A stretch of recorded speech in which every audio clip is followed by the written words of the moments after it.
ইহুদি নাসারা সবাই ফেতনাবাজ। কাফেররা ফেতনা তৈরি করেছে আগেও, এখনও করে যাচ্ছে। ইহুদিদের এই ফেতনা থেকে আমরা এখনও বাঁচতে পারি নাই, পরেও বাঁচতে পারবো না। একমাত্র দাজ্জাল আসা পর্যন্ত এদেরকে শান্ত করা যাবে না। এদেরকে এদের সম্পর্কে সাবধান থাকতে হবে। এদের ফেতনা, এরা কি চায় সম্পর্কে সাবধান থেকে তার বিরুদ্ধে কাজ করতে হবে। এই জন্য ইহুদিরা ফেতনাবাজ, ইহুদিরা ফেতনা করবে। আল্লাহ কোরআনে কারীমে বলেছেন, আল্লাহ তাআলা বলছেন ওয়াকাদাইনা ইলা বানি ইসরাঈলা লা তুফসিদুন্না ফিল আরদি মাররাতাইনি। আল্লাহ তাআলা সিদ্ধান্ত দিয়ে দিয়েছেন যে এরা জমিনের বুকে ফিতনা ফাসাদ তৈরি করবে। ইহুদির কাজ হলো ফিতনা ফাসাদ তৈরি করা।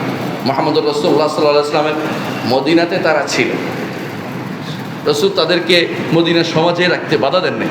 কিন্তু তারা প্রথম বনি কাইনুকা যুদ্ধে, আপনারা জানেন কেন যুদ্ধটা হয়েছে, এক নারীকে তারা বস্ত্র মুক্ত করেছে বাজারের মধ্যে, মুসলিম নারীকে। সেই জন্য যুদ্ধটা অবশ্যম্ভাবী হয়ে পড়েছে, কারণ তারা চুক্তি ভঙ্গ করেছে। আবার দেখেন তারা কি করেছে, খন্দকের যুদ্ধের সময় তারা কাফেরদের সাথে হাত মিলিয়েছে রাসূলের বিরুদ্ধে, ফিতনা ফাসাদ করে 2 নম্বর। 3 নম্বর, বনি নদীর গোত্র লোকেরা তারা মুসলিম রাসূলুল্লাহকে হত্যার চেষ্টা করেছে। এই কারণগুলো ভুলে গিয়ে কেন তাদেরকে তাড়ানো হলো, কেন তারা চলে গেল, এটা তো বলতে হবে না, জানতে হবে আপনি ফিতনা ফাসাদকারী তারা। এই ফিতনা ফাসাদকারীদেরকে রাসূলুল্লাহ সাল্লাল্লাহু আলাইহি ওয়াসাল্লাম জাজিরাতুল আরব থেকে বের করতে বলেছে তাদেরকে, সেখানে তার ঢুকানোর কোনো সুযোগ নেই। তাহলে এরা ফিতনা ফাসাদকারী, এদেরকেও চিনে রাখা দরকার। এদের যে কোনো নীতি ফিতনা ফাসাদ করা।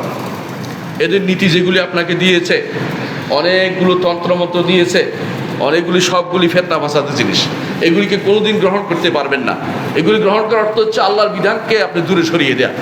আল্লাহর বিধানকে যে ব্যক্তি দূরে সরিয়ে দিবে আর কাফেরদের বিধানকে, কাফেরদের মতবাদকে পছন্দ করবে, তার মধ্যে ঈমানের লেশ মাত্র আর বাকি নেই। মনে রাখতে হবে, অনেক সময় না বুঝে করে থাকেন। বুঝতে হবে আল্লাহর বিধান যথেষ্ট, আল্লাহ দ্বীনকে পরিপূর্ণ করে দিয়েছেন। আল্লাহ তাআলা বলছেন আল ইয়াউমা আকমালতু লাকুম দীনাকুম ওয়া আতমামতু আলাইকুম নি'মাতি ওয়া রাদিতু লাকুম ইসলাম দীনা। পরিপূর্ণ হওয়ার পরে অন্য কারো থেকে কিছু ধার করা হচ্ছে, আপনি মনে করছেন ইসলাম পরিপূর্ণ নয়, ইসলামের কোনো সমাধান নেই, এর অর্থ হচ্ছে আপনি নিজে বিভ্রান্ত এবং অন্যদেরকে বিভ্রান্ত করার চেষ্টায় লিপ্ত আছেন।